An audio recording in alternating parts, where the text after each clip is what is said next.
ആ കാസ്റ്റിംഗ് പണി സിനിമ കാണുമ്പോൾ ആദ്യം മനസ്സിലേക്ക് വന്ന സംഗതി ഇതാണ്. വളരെ കൈയടക്കമുള്ള സംവിധായകനാണ് ജോജു ജോർജ് എന്ന് മനസ്സിലായി. സാധാരണ ഈ ക്യാമറയുടെ മുമ്പിൽ നിൽക്കുന്നവർ സിനിമയുടെ പിറകിലേക്ക് പോകുമ്പോൾ അത്ര പെർഫെക്റ്റ് ആകാറില്ല. ഇപ്പോൾ നമുക്ക് ഉദാഹരണം പറയുകയാണെങ്കിൽ ധനുഷ് രായൻ എന്ന സിനിമ രചിച്ചത് അതിൻ്റെ സ്ക്രിപ്റ്റ് റൈറ്റർ ധനുഷായിരുന്നു. ആ സ്ക്രിപ്റ്റ് വളരെ വീക്കായിരുന്നു.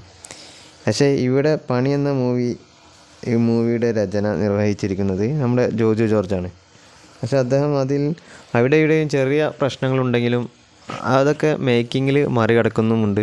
ഇനി അതുമാത്രമല്ല, ഇതിലെല്ലാവരും വില്ലന്മാരുടെ പെർഫോമൻസാണ് എടുത്തു പറയുന്നത്. എങ്കിലും എനിക്ക് പേഴ്സണലി ഇഷ്ടപ്പെട്ടത് ഡെവി എന്ന ക്യാരക്ടറിനെ അവതരിപ്പിച്ച ആ ആക്ടറിൻ്റെ പ്രകടനമാണ്.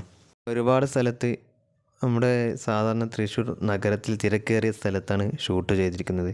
അപ്പോൾ അങ്ങനെയുള്ള തിരക്കേറിയ സ്ഥലങ്ങളിലൊക്കെ ക്രൗഡ് മാനേജ്മെൻറ്റ് ചെയ്ത് ഈ ക്രൗഡിനെയൊക്കെ മാനേജ് ചെയ്ത് ചിത്രീകരിച്ചത് വളരെ നന്നായി തന്നെ ചെയ്തു വെച്ചിട്ടുണ്ട്. അപ്പോൾ അതുകൊണ്ട് തന്നെ we expect more from Joju George.